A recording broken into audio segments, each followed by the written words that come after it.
Resilience. Co-funded by the Erasmus Plus program of the European Union. The European Commission's support for the production of this publication does not constitute an endorsement of the contents, which reflect the views only of the authors, and the Commission cannot be held responsible for any use which may be made of the information contained therein. Resilience, in short, is an entity's ability to recover from an external impact. It may refer to ecological resilience, social or urban resilience, organizational resilience, supply chain resilience, resilience of a technological system, or even to psychological resilience. The definition may apply to any one of them in a similar fashion. Psychological resilience of a person, for example, is the ability to cope with a crisis mentally or emotionally, or to return to pre-crisis status as quickly as possible. Resilient agriculture relates to multiple types of resilience, including ecological, social, organizational, and supply chain resilience. Ecological resilience is the capacity of a given ecosystem resisting damage and recover quickly to original state after a perturbation or disruption. These perturbations can be random natural events such as fires, storms, floods, or man-made such as introduction of invasive non-native animals to a new environment. Magnitude and duration of the disturbance will determine the impact and the recovery time. Recovery may bring the system to the initial equilibrium state. It may also be possible that the system may reach a critical point beyond which the system settles in a new equilibrium. Human-originated disturbances include widespread agriculture, deforestation, overfishing, waste dump, and carbon emissions. Results include examples such as dust bowl due to deep plowing, malaria outbreak due to deforestation, collapse of fisheries due to overfishing, ocean plastic as a result of dumping waste to oceans, and climate change due to carbon emissions. Many of the results are reversible, maybe except for climate change. Once the tipping point is reached, such as a critical carbon dioxide level in the atmosphere or a critical average temperature, the process may switch to a hard-to-reverse new equilibrium state.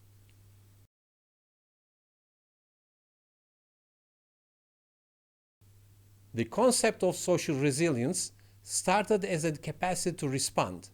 However, since there are important roles played by politics, power, and participation, a more evolved definition was needed. It is now defined as the ability of social entities to tolerate, absorb, cope with, and adjust to environmental and social threats of various kinds. It is about the ability of a social system to absorb all disturbances and gyrate towards sustainability. Social resilience requires capacities in three dimensions. The first is coping capacity, which is the ability of social actors to cope with and overcome all kinds of adversities. Second is adaptive capacity, an ability to learn from past experiences and adjust to future challenges. Third is transformative capacity, which increases robustness towards future crises.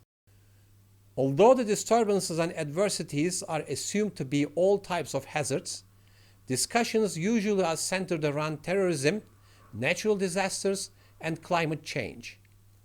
As extreme weather events are to be expected more frequently with global warming, natural disasters such as droughts, floods, heat and cold waves, and climate change need to be tackled simultaneously.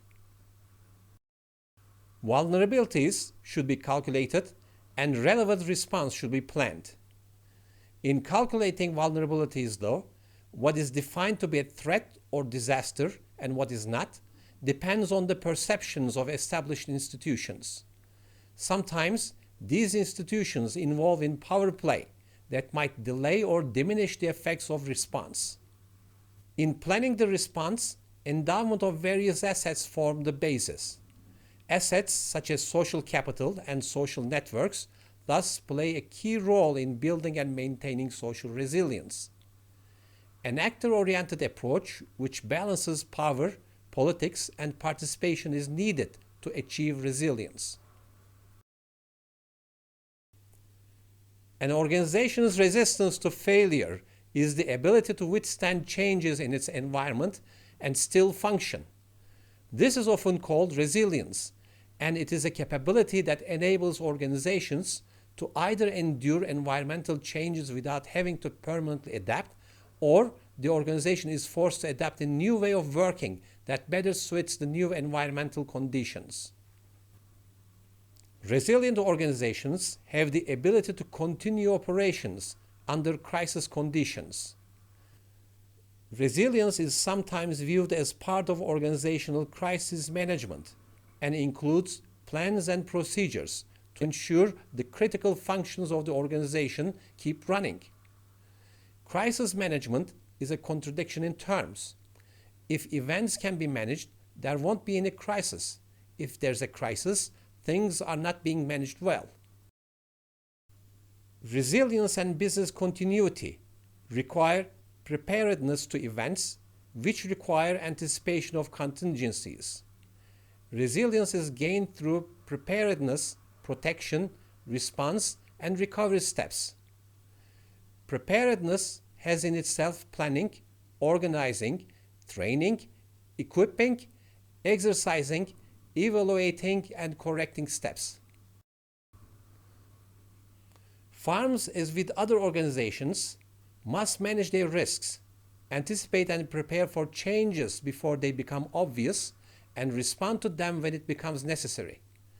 One step towards resilience is that farms achieve various forms of sustainability. Supply chain resilience is the capacity of a supply chain to persist, adapt, or transform in the face of change. It is mostly focused on the supply chains of business operations. Food supply chains have specific issues regarding food security, climate change, and pandemics. Since food is perishable and people depend on daily distribution of food, disruptions on the production, storage, processing, and distribution of food will have serious implications on consumers. Prolonged disruptions in the chain will certainly affect people's food acquisition practices. Historically, food supply chain disruptions are believed to have led to societal collapses. Maya civilization, Akkadian Empire, multiple Chinese dynasties, and Vikings are some examples. Today, there are no guarantees that a similar failure will not repeat in the future. In fact, pathways through lack of food security are identified as roads to collapses. It is therefore imperative maintaining food chain resilience against societal risks.